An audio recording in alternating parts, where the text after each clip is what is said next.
what I found is a lot of people tend to be practitioners in their business, as in they were a fantastic electrician, Correct. and they're really good at being an electrician, and they don't stop being an electrician, even though now they're the director of their company. So it's like, yes, I am director. That's what my title says, but I'm also fitting off GPOs. I'm also running the cables. I'm also digging trenches. I'm also doing the quoting and the estimating, and then everything.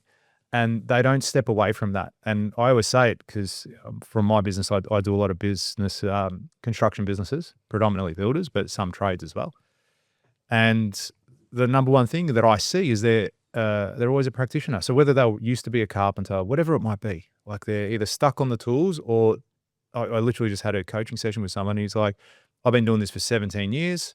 I've been relatively successful, but he goes, I realized that I don't have things and processes and systems in place. I've just learned as I've gone through it over the last 17 years. Now, arguably, if he had gotten a coach or a mentor or some advice prior, someone might have told him, hey, 10 years ago, after you're 7 years in, why don't you try to do this? And he could have been 10 times further ahead than what he is now. So I think a lot of business owners think, cool, I got my business. Now it's my time to just make millions of dollars. But the skills that, and I love this saying, it's like the skills that you have that got you to where you are not the skills that you need to be to get you where you want to go. 100% agree with that. And is it also a question of identity? Robby just touched on. Yeah, it could very much be. I am a builder. Mechanic. Yeah, I am. That you no longer identify as. I think there is a shift in business owners where at some point you actually need to shift your identity into being, I'm a business leader now. Yeah. And that's a different identity, a different set of skill set to, like I said, what got you there. Yeah, that's 100% true.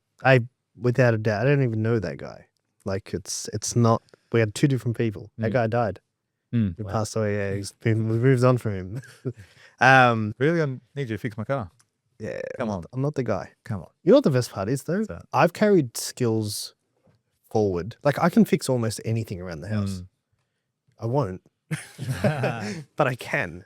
Right. And just knowing that you can, and like sometimes something goes wrong. The same. I actually don't have a trade behind me. I never got one, but I still have that mentality where I'll just give it a crack to try and fix something. Like I had a puncture in my wife's car on the weekend, and I'd already fixed it, which pissed me off. Like she had one, I fixed it, and then she had another one. But 9 times out of 10, I would have just been like, oh, I'll go to Bob Jane and get it fixed. And this one was close to the wheel, to the wall of the wheel, so they don't fix it. So I'm like, I'll do it myself. But yeah, same idea. Like I try, and a lot of the time I'll look at something and I go, well, I know I've got the skill set to be able to do that. And I think it's kind of a good fallback. I don't feel completely useless when that comes into play, when something's wrong, or, whatever, dishwasher stops working. All right, well, there's got to be a logical reason why this thing's not working. Let's try and figure it out. Yeah, and I guess I'm probably doing the same, but on a different dimension where I've started to learn to code. With the help of Claude and AI and things like that, I'm starting to learn to code, and I'm certainly not a software or computer engineer. Yeah, there's different skill sets that are going to come through as a result of all that stuff now, and we'll probably touch on that anyway, and how it's helping your business. What do you carry forward from being an electrician to being in business advisory? Like, what's something you learned there that you do here? Did you run your own electrical company, or were you always working for someone during that time?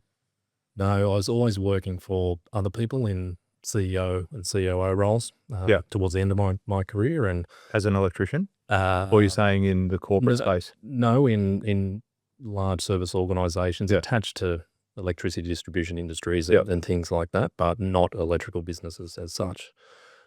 So, really those electrical skills somewhat lapsed.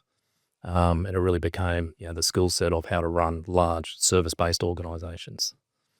And as the saying goes, we've had similar mentors. It's about, along the way, I've made a lot of other people a lot of money. And about 5 years ago, I realized, similar to when I was on the tools and wanted to grow and continue, I had a very comfortable life, being CEO roles and things like that. I had a great life and provided a lot for myself and family, absolutely. Yeah. But there was always, at that point, always an element of, what if I don't make this leap? And I wanted to build something for myself. Yeah. And that's where we are now.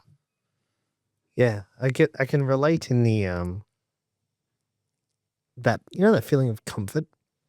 It's like you're in a job, you're getting paid well, weekends off, your phone doesn't ring, no stress. Like at 6 p.m, I'm done. Clock off, and you leave. I don't remember that feeling. Yeah, but like that's nice for a brief moment. Yeah. And then you get the, is this it? Like, Yeah. is this it? Like, this is it? Like, I'm just going to do this. That's it. Like forever. Yep. And then die. And it's like, I can't do that. Correct. And I don't know what that itch is. But yeah, I can definitely relate. Is there anything you had to unlearn from, because they're very different. Like, is there stuff that you learned doing? Like, sometimes people got to learn to put the tools down, right? And it's like, hey, you don't have to fix or you need to let go.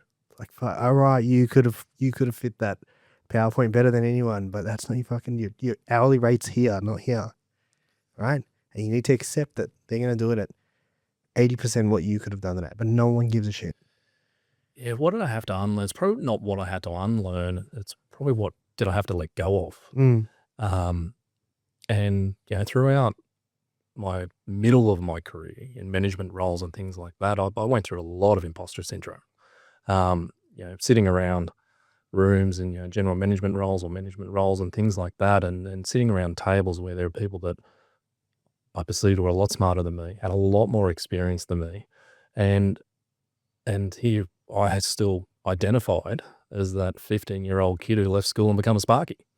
So, I probably had to unlearn that identity, which we've touched on a couple of times now. So, it was dealing with that imposter syndrome, which was, holding myself back in a lot of ways. And at the time, probably leading with a bit of ego and, a persona of the leader who I thought I had to be in business, and really learning to become, vulnerable and to be myself and just to back myself ultimately. There's so many ways I can take this.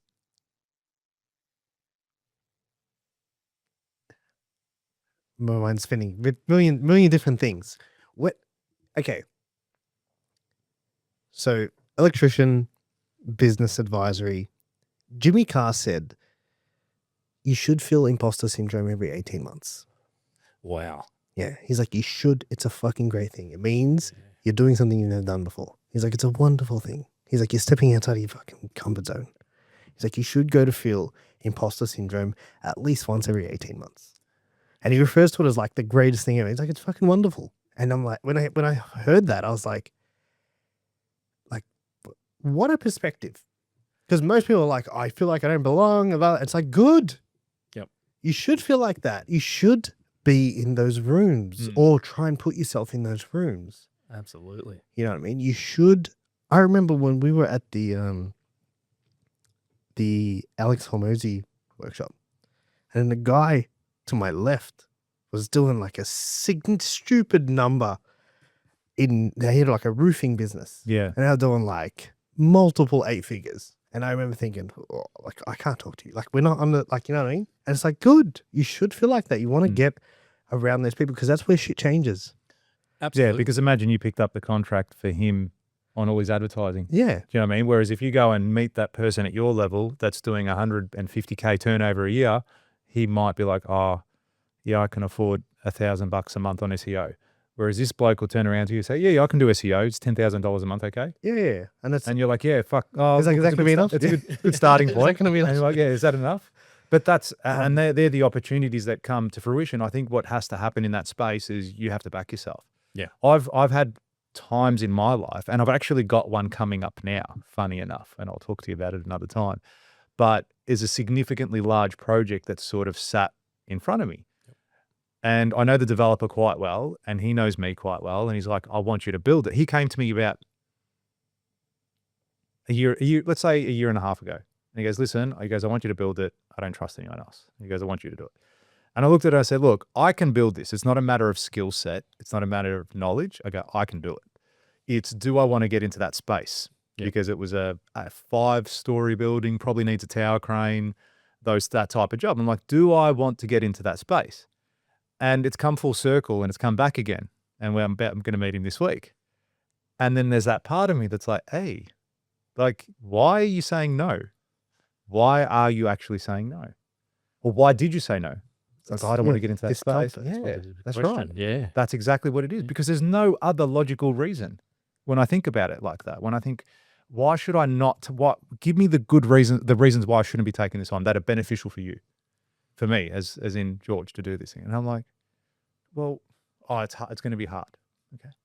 Do hard things. Yeah. No one said it was going to be easy. Yeah. No one said life's going to be easy. Correct. There's a whole range of things. And I was looking at it. I go, I can't actually convince myself to say no now, given where I'm at in my life and what I'm trying to do and achieve and all that sort of stuff. And I'm like, I'm standing, because we talk on stage, we mentor other builders. It's like, how am I telling you to play a bigger game when I'm not playing a bigger game? Absolutely. So it does come back. And I think that's the great thing about making yourself uncomfortable and putting yourself in those rooms, because then all of a sudden you then level up. You become the next and best version of yourself. And then who knows, the year after that, it's probably a different room altogether. Maybe could be a 20-story building, or it could be something completely different. Maybe not in the same industry. Maybe the challenge could be a personal challenge. All right. And you're standing next to a bodybuilder and you're like, oh, well, I want to have a 6-pack in 6 months' time or 12 months' time. Well, be uncomfortable. Take your shirt off and stand around all of these people that are in fantastic shape and say to them, I'm going to have a 6-pack in 12 months' time. Who knows? Whatever it's going to be. If you like that clip and you want to watch another one, click just over here. And if you want to watch the full episode, click just over here. Don't forget to subscribe to the channel, and thanks for watching.